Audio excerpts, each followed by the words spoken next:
CMR Visakha Soundarya Lahari దర్శకేంద్రుడి సినీ స్వర్ణోత్సవం curtain రీజర్ కార్యక్రమానికి స్వాగతం. దర్శకత్వం ఆయన డిఎన్ఏలోనే ఉంది. ఏ కథనైనా ఆసక్తికర కథనంతో తెరకెక్కించే నైపుణ్యానికి ఆయన పేరు మారుపేరైంది.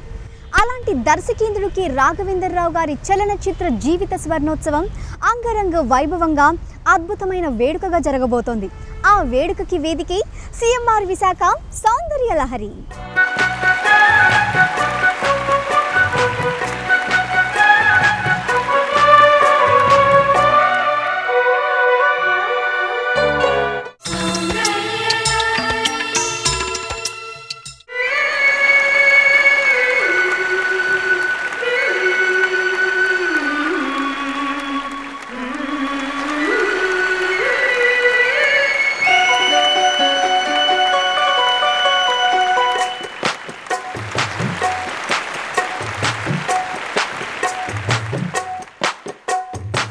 దర్శకేంద్రుడికి రాఘవేంద్రరావు గారు ఏ కార్యక్రమంలోనైనా మాట్లాడడం మీరు చూసారా? లేదు కదా. మరి పలికి బంగారమైన ఆ మౌనముని మాటల గనిగా మారబోతున్నారా? వాట్? దర్శకేంద్రుడు మాట్లాడుతున్నారా? I can't believe this. I know 7 wonders. This is 8th wonder. Yeah, Raghavendra Rao గారు మాట్లాడుతున్నారా? నేను నమ్మను. వాట్? రాఘవేంద్రరావు గారు మాట్లాడుతున్నారా? నమ్మను. ఇన్ని ఫంక్షన్స్కి ఇన్నిసార్లు ఇన్ని సంవత్సరాల నుంచి పిలుస్తున్నాను ఆయన. ఒక్క మాట పలికించలేకపోయాను. పలుకే బంగారం ఆయరా. But this is more than gold, platinum. I want to see that. అంటే రాఘవేంద్ర గారు మాట్లాడతారా? నాకంటే పెద్ద జఫ్ఫగాడు ఒకటి దొరకలేదండి మీకు. వెళ్ళు. అరే నిజమేనట్రా? రాఘవేంద్ర గారు మాట్లాడుతున్నారా? ఎక్కడ? ఏంటి రాఘవేంద్ర గారు మాట్లాడుతున్నారా? ఫెంటాస్టిక్. ఎక్కడ? ఆహా, ఎంత నమ్మకమో మా పరిశ్రమలో ఉన్న వాళ్ళందరికీ కూడా. జనానికైతే ఏం నమ్మకం అంటే రాఘవేంద్రరావు తప్పకుండా మంచి సినిమా తీస్తాడని.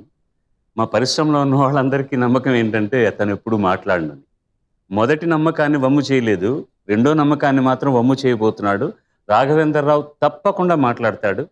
రాఘవేంద్రరావు చెప్పే విశేషాలు ప్రేక్షకులకు పరిశ్రమకు కూడా చాలా ఉపయోగపడే విశేషాలు వస్తాయి. దర్శకేంద్రుడి సినీ స్వర్ణోత్సవం సౌందర్య లహరి తప్పకుండా చూడండి. ఆ సౌందర్య లహరిలో ఓలలాడండి. మా రాఘవ మాట్లాడుతున్నాడు. రాఘవేంద్రరావు గారి పాటల చిత్రీకరణ ఓ విజువల్ ఫెస్ట్. ఎందుకంటే ఆయన పాటల్లో ప్రకృతి మొత్తం సింగారించుకుంటుంది. వసంతం రంగురంగుల చీరలు కట్టుకుంటుంది. పూలు కురుస్తాయి, పండ్లు పలకరిస్తాయి. అంతేకాదు బిందెలు కుండలు వయ్యారంగా నాట్యం చేస్తాయి. అంతేనా, హరివిల్లు దిగివచ్చి దర్శకేంద్రుడి పాటలకు పల్లకిగా మారిపోతోంది. ఎవరెస్ట్ ఓ అద్భుతం, దాన్ని ఎదురుగా నిలబడి చూడడం మహా అద్భుతం. ఇక ఆ శిఖరాగ్రానికి చేరుకోవడానికి చేసే ప్రయాణం పరమ అద్భుతం. దర్శకేంద్రుడితో పనిచేయడం అలాంటిదే. సౌందర్య లహరిలో పాల్గొన్న సినీ ప్రముఖులంతా ఇదే మాట చెప్పారు. ఆయన దర్శకత్వంలో తమ అనుభవాల్ని ఆరమరికలు లేకుండా పంచుకున్నారు. అంతవరకు ఒక టైప్ ఆఫ్ తెలుగు మూవీస్, ఒక స్టైల్ ఆఫ్ మూవీస్, ఒక ప్యాటర్న్లో ఉన్నింది. ఆయన జ్యోతి వచ్చాక కొంచెం మళ్ళీ చేంజ్ అయిపోయింది. కొంచెం న్యాచురల్గా హీరోయిన్ ఓరియంటెడ్ మూవీస్, అలాంటి సినిమాలు. జ్యోతి, ఆమె కథ, ప్రేమలేఖలు వరుసగా. ఆయన తర్వాత నేను యాక్చువల్ లేదు కానీ కల్పన అని ఒక సినిమాకి తీశాను. ఇట్లా కంటిన్యూస్గా మాకు హీరోయిన్ ఓరియంటెడ్ ఫిలిమ్స్. జయసుధ అంటే అప్పుడు ఓకే సావిత్రి గారి తర్వాత ఒక మంచి యాక్టరు, అలాంటి దీంట్లో ఈమె అని అనడానికి కారణం ఈ సినిమాలే. Such of naughty man. He said అది బ్రెయిన్ ఉన్న వాళ్ళకి, నీకు అసలు లేదు, గాలి నీకు. సో ఇక్కడ షూట్ చేసుకుంటే ఇలా వెళ్ళిపోయింది, నువ్వు మాట్లాడు, డైలాగ్ చెప్పాలి.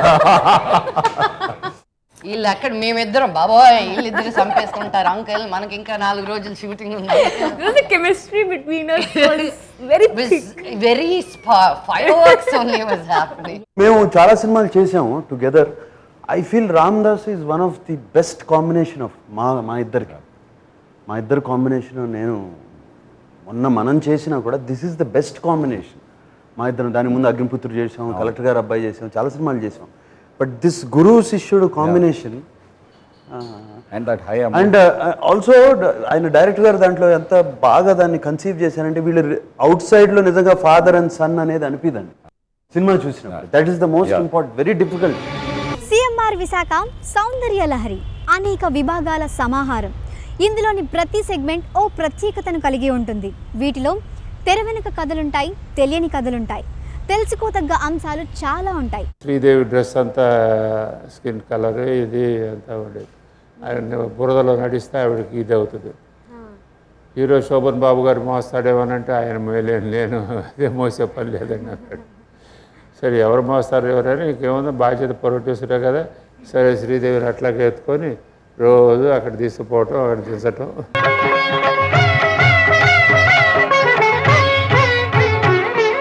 రాఘవేంద్రరావు గారు తన గోల్డెన్ టచ్ ఇవ్వగానే ప్రతి పాట రిచ్గా మారిపోతుంది, సూపర్ హిట్ కొడుతుంది. డిఫరెంట్ హీరో హీరోయిన్ల కాంబినేషన్లో సూపర్ డూపర్ హిట్ అయిన దర్శకేంద్రుడి పాటల్ని ప్రొఫెషనల్ సింగర్స్ ఈ కార్యక్రమంలో పాడుతున్నారు. అంతేకాదు హీరో హీరోయిన్ల చేత పాటలు పాడిస్తున్నారు, చిందులు వేయిస్తున్నారు. చిక్కుబుకు చిక్కుబుకు చిక్కుబుకు చిక్కుబుకు దొంగ దొంగ దొరికాడు, దొంగల బండి ఎక్కాడు, దొంగ దొంగ దొరికాడు, దొంగల బండి ఎక్కాడు, పిల్లగాడు నా జతగాడు, తొలి ముద్దు వల ముద్దు ముద్దేశాడు. అందిస్తా అమృతం కొట్టు గురు, కొట్టకుంటే సచ్చినంత ఒట్టు గురు, గురు గురు గురు గురు. దాంట్లో ఒక రామారావు గారు నేను ఢీ కొట్టుకునేటట్టు ఒక షాట్, ఒక్క కొట్టు కొట్టారు అంతే, అక్కడి నుంచి సమ్మర్సాల్ట్. నా గొంతు శృతిలోనా, నా గుండె లయలోనా, పాడవే పాడవే కోయిలా, పాడుతూ పరవశించు జన్మ జన్మ. నా గొంతు శృతిలోనా, నా గుండె లయలోనా, నీకు కావలసింది నా దగ్గర ఉంది, నీకు కావలసింది నా దగ్గర ఉంది, అందుకో చిరుకానుకా, చూసుకో చలివేడుకా. ముందే తెలిసింది నీలో పసవుంది. సిఎంఆర్ విశాఖ సౌందర్య లహరి ఈ కార్యక్రమంలో ఇటు యాంకర్, అటు సెలబ్రిటీ, మరోవైపు నేటి తరం దర్శకులు, మధ్యలో దర్శకేంద్రుడు. 4 స్తంభాలాటలా సాగే ఈ సంభాషణల్లో ఎన్నో ప్రశ్నలుంటాయి, మరెన్నో సందేహాలుంటాయి. అవి చిలిపిగా సరదాగా ఉండటమే కాదు, కొన్ని ప్రశ్నలు ఇబ్బంది పెడతాయి, ఇరుకున పెట్టేస్తాయి. బొడ్డు మీద బత్తాయి పండు బౌలింగ్ చేశాడు ఈయన. చెప్పు. ముద్దిమ్మంది పొలాన్ని 1000 పడగల ఆదిశేషువు మోస్తాడని పెద్దలంటారు. సినిమాని డైరెక్ట్ చేయడం కూడా అలాంటిదే. ఒక్కోసారి ఏం చేయాలో తెలీదు, సన్నివేశాన్ని ఎలా తీయాలో తెలీదు. ఇలాంటి సందర్భాలు దర్శకేంద్రుడి కెరియర్లోనూ ఎదురయ్యాయి. మరి ఆయన వాటిని ఎలా ఎదుర్కొన్నారు? తెలుగు రాని ఆర్టిస్టుల చేత కూడా తెలివిగా ఎలా మాట్లాడించగలిగారు? ఇవన్నీ తెలుసుకోవాలి అంటే ప్లీజ్ వెయిట్ అండ్ సీ. ఇతను హోమియో పిల్ లాంటి వాడని నా ఫీలింగ్. తినడానికి హ్యాపీగానే ఉంటుంది, జబ్బు తగ్గుతుంది. మావన్నీ కూడా ఆయుర్వేదం వైద్యం లాంటివి.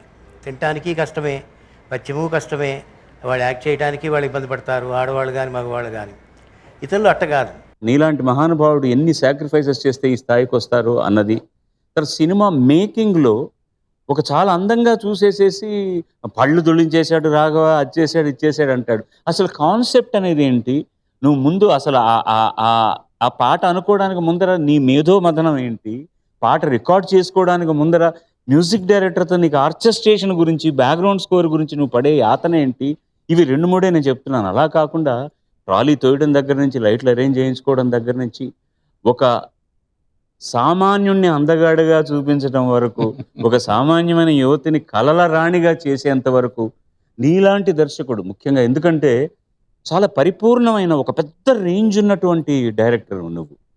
చాలామంది చాలా పరిధుల్లో వాళ్ళ పరిధుల్లో అద్భుతాలు చేశారు, కానీ నువ్వు from scratch you started. And start చేయడమే చాలా ఉదాత్తమైన సినిమాలతో మొదలెట్టి మళ్ళీ కమర్షియల్ సినిమాలోకి వెళ్ళి, నిజం చెప్పాలంటే తెరమరుగవుతున్నారనుకున్న మహానుభావులను కూడా మళ్ళీ గ్లామర్ ఆర్టిస్టులుగా తీసుకొచ్చి వాళ్ళ వయసుతో పరిమితి లేకుండా ఒక ఉద్ధృతమైనటువంటి వాళ్ళకు ఒక కొత్త ప్రభంజనాన్ని సృష్టించినప్పుడు అది చాలా ఈజీగా జరిగిపోయింది అనుకుంటే చాలా తప్పది.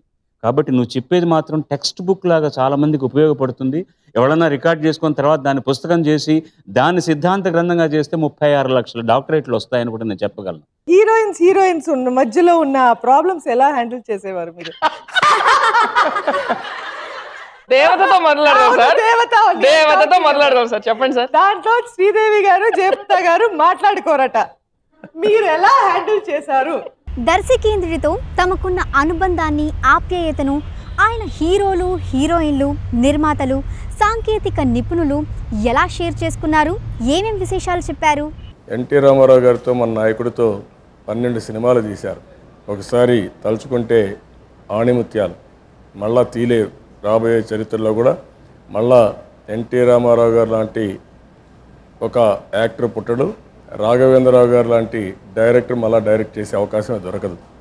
ఒక అడవి రాముడు కానీ, ఒక జస్టిస్ చౌదరి కానీ, కొండవీటి సింహం కానీ, ఇలాంటి పిక్చర్స్ మనం చూస్తే చాలా గొప్ప పిక్చర్స్ వచ్చాయి. ఇంకో పక్క ఎన్టీ రామారావు గారు ముఖ్యమంత్రి అయ్యి అపోజిషన్లో ఉన్నప్పుడు మళ్ళీ మేజర్ చంద్రకాంత్ తీశారు. అది తీసినప్పుడు నాకు బాగా జ్ఞాపకం. ఆయన శ్రీనాథుడు, లేకపోతే ఇంకా కొన్ని సినిమాలు యాక్ట్ చేస్తాడు, అశోక, ఇలాంటి సినిమాలు యాక్ట్ చేస్తామంటే నేను ఒకరోజు అన్నాను, ఒక మంచి క్యారెక్టర్ ఉండే సినిమా, సమాజాన్ని మళ్ళా చైతన్యపరిచే సినిమా ఒకటి వస్తే బాగుంటుందంటే అప్పుడు మేజర్ చంద్రకాంత్ పిక్చర్ చేశారు.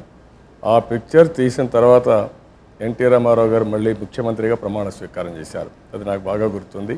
ఒక 40-45-year-old boy man and 18-year-old గర్ల్తో లవ్ స్టోరీ తీయండి నాతో. He made me put the pallu on top. ఈ కార్యక్రమంలో ఎన్నో అంశాలున్నాయి. అవి హాయిని, ఆనందాన్ని అందిస్తాయి. ఇప్పటి వరకు రాఘవేంద్రరావు గారి గురించి మీకు తెలిసిన విషయాలతో పాటు కని విని ఎరుగని ఎన్నెన్నో సంగతుల్ని, సమాచారాన్ని ఈ ప్రోగ్రాంలో తెలుసుకుంటారు. ఈ ప్రయత్నం మాత్రం చాలా మంచి ప్రయత్నం అవుతుంది.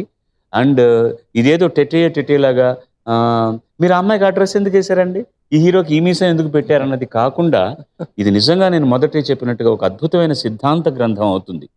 ఎందుకంటే చాలా మంది మీద పిహెచ్డీలు చేయడం కోసం వస్తారు.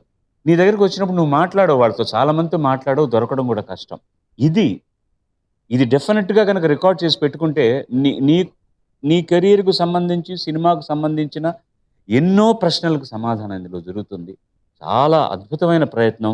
సిఎంఆర్ విశాఖ సౌందర్య లహరి అంటే దర్శకేంద్రుడి మధుర స్వప్నం. తెలుగు తెర మీద అన్ని ఋతువులు వసంతాలై విరబూసిన అందాల నందనం. Both are still there today and they still look very good and both were fabulous. मुझे उनका रिप्लेसमेंट समझ में नहीं आ रहा है. श्रीदेवी and जयप्रदा in तोहफा. మీ కాంబినేషన్లో వచ్చిన నీ ఫేవరెట్ మూవీ అన్నమయ్య, చెప్పకూడదు only social movies, Aakhari Poratam, Janakiramudu and your లొంగివాల ఘరానా బుల్లోడు. ఎందుకంటే ఇది open me up. CMR Visakha Soundarya Lahari దర్శకేంద్రుడి సినీ స్వర్ణోత్సవం. ఈ కార్యక్రమంలో మనం ఎంతో మంది సినీ ప్రముఖుల్ని చూడబోతున్నాం. హీరోలు, హీరోయిన్లు, కమేడియన్లు, రైటర్లు, టెక్నీషియన్లు, ఇలా దర్శకేంద్రుడితో కలిసి పనిచేసిన సెలబ్రిటీలంతా మనకు కనివిందు, వినివిందు చేయబోతున్నారు. అసలు పాట ఆలోచించడమే కష్టం. ఇలాంటి పాట పెడదాం ఎందుకంటే అమ్మాయి నవ్వులే ఉండాలి, అబ్బాయి లిరిక్ ఉండాలి. ఆ అమ్మాయి నవ్వులు ఎందుకు ఉండాలంటే మొత్తం అమ్మాయి లైఫ్ అంతా ట్రాజడీ అవుతుంది. ఎంత హ్యాపీగా చిన్నపిల్లల ఇంత నవ్వుతూ ఉండి అమ్మాయి జీవితం ఇలా ట్రాజడీ అవుతుందని చెప్పడానికి ఈ పాట పెద్ద హెల్ప్. చాలా మంది తల్లులు, పేరెంట్స్ ఇట్లా అంటారు కదా, స్మైల్ ఇట్లా అలా చేసేవాళ్ళు. ఆరేసుకోపోయి పారేసుకున్నాను అన్న. Recognition as an actress, as a star, as a person dorikindi, all I think the whole credit goes to him. And I will be grateful and my gratitude for him till the last breath. Andri heroines ki meeru dream hero. Yeah, that I'm not sure. లేదు చెప్పారు, so మళ్ళీ ఇంకోసారి చెప్పారు. What about you? దర్శకేంద్రుడి 50 సంవత్సరాల సినీ స్వర్ణోత్సవ వైభవం అతి త్వరలో మీ ఈటీవీలో ప్రసారం కాబోతుంది. చూడండి, ఆనందించండి, అపురూపమైన అనుభూతుల్ని మీ సొంతం చేసుకోండి. ఈ ప్రయత్నం చాలా శుభప్రదం, సుఖప్రదం కావాలి. సినిమా పరిశ్రమకు చాలా ఉపయోగపడాలి. రాబోతున్నటువంటి దర్శక శ్రేణికి అందరికీ కూడా ఇది ఒక పెద్ద బాల శిక్ష కావాలని నేను మనసారా కోరుకుంటూ I wish you all the best Raghav.